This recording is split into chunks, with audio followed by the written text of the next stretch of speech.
শনিবার সুপার কাপের বাম্বলিমে জিএমসি স্টেডিয়ামে ডেম্পো স্পোর্টস ক্লাবের অনামী তরুণ ব্রিগেড ইস্টবেঙ্গলকে রুখে দেওয়াকে ফ্লুক বলা যাবে না। সমীর নায়কের এই দলের ফুটবলারদের দৃঢ়তা ও অদম্য লড়াইয়ের মানসিকতা নিঃসন্দেহে সবার নজর কাড়ে। গতকালের এই পারফরম্যান্সটি শুধু ডেম্পো স্পোর্টস ক্লাবের মানই তুলে ধরেনি, বরং দীর্ঘদিন পর ভারতীয় ফুটবলের মূল স্রোতে তাদের পুনরুত্থানের বার্তাও দিচ্ছে। গোয়ার এই ক্লাবটিকে গত মরশুমেই আই লিগে খেলতে দেখা গেছিল। ডেম্পো স্পোর্টস ক্লাবের এই পুনরুত্থানের বীজ বপন করা হয়েছিল কয়েক বছর আগে, যখন ম্যানেজমেন্ট সিদ্ধান্ত নেয় তারা গ্রাসরুট ডেভেলপমেন্টের দিকে নজর দেবে। মূলত গোয়া থেকে প্রতিভা তুলে আনাটাই ছিল লক্ষ্য ডেম্পো স্পোর্টস ক্লাবের।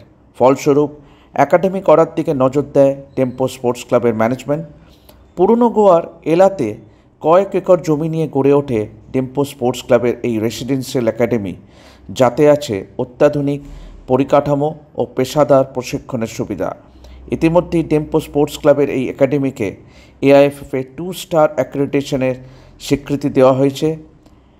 একাডেমিটিতে রয়েছে দুটি পূর্ণাঙ্গ মাঠ, একটি প্রাকৃতিক ঘাসের, অন্যটি কৃত্রিম টার্ফের। এছাড়াও আবাসিক কমপ্লেক্স, আধুনিক জিমন্যাসিয়াম, ফিজিওথেরাপি ও পুনর্বাসনের কেন্দ্র এবং প্রশাসনিক দপ্তরও রয়েছে। এই সমন্বিত ব্যবস্থায় তরুণ ফুটবলাররা শুধুমাত্র দক্ষ প্রশিক্ষণই নয়, বরং শারীরিক ও মানসিকভাবে পূর্ণাঙ্গ বিকাশের সুযোগ পাচ্ছে। বর্তমানে ক্লাবের একাডেমিতেই যুব ও সিনিয়র দল প্রশিক্ষণ করে। আগামী বছরগুলিতে ডেম্পোর এই একাডেমি থেকে উঠে আসতে চলেছে এমন বহু প্রতিভা, যারা শুধু গোয়া নয়, জাতীয় পর্যায়েও নিজেদের ছাপ রাখতে পারে। ঘরোয়া প্রতিভা ও অভিজ্ঞ পেশাদারদের এই মেলবন্ধনেই সবসময় ডেম্পোর সাফল্যের মূল মন্ত্র। ভারতের অন্যতম সফল প্রতিষ্ঠান ডেম্পো স্পোর্টস ক্লাব ঘরোয়া ফুটবলের এক গৌরবময় ইতিহাস বহন করে। শিল্পপতি শ্রীনিবাস ডেম্পোর মালিকানাধীন এই দলটি একটি সময় জাতীয় ফুটবল ও আই লিগ মিলিয়ে রেকর্ড পরপর 5 বার চ্যাম্পিয়ন হয়ে নিজেদের শ্রেষ্ঠত্ব প্রমাণ করে। দেশের ক্লাব ফুটবলের প্রায় সব প্রতিযোগিতায় সফল হয় আর্মান্ডো কোলাসোর কোচিংয়ে থাকা এই দলটি। তবে 2016 সালে ভারতীয় ফুটবলের কাঠামোগত পরিবর্তনের প্রতিবাদে যখন ইন্ডিয়ান সুপার লিগকে দেশের শীর্ষ লিগের মর্যাদা দেওয়া হয়, ডেম্পো আই লিগ থেকে সরে দাঁড়ানোর সিদ্ধান্ত নেয়। তবে জাতীয় মঞ্চ থেকে দূরে সরে গেলেও ডেম্পো কর্তারা কখনোই তাদের দীর্ঘমেয়াদী দৃষ্টিভঙ্গি থেকে সরে যায়নি। গত কয়েক বছরে গোয়ার এই ক্লাবটি ধীরে ধীরে গ্রাসরুট ডেভেলপমেন্টের দিকে নজর দেওয়ার সিদ্ধান্ত নেয়। আই লিগ সেকেন্ড ও থার্ড ডিভিশনে চ্যাম্পিয়ন হওয়ার সুবাদে গত মরশুমেই আই লিগে প্রত্যাবর্তন ঘটে ডেম্পোর। দ্রুত ফলের চেয়ে পরিকল্পিত অগ্রগতিতে বিশ্বাসী গোয়ার এই ক্লাবটি সবসময় ধৈর্য, শৃঙ্খলা ও কৌশলগত উন্নয়নকে অগ্রাধিকার দিয়েছে।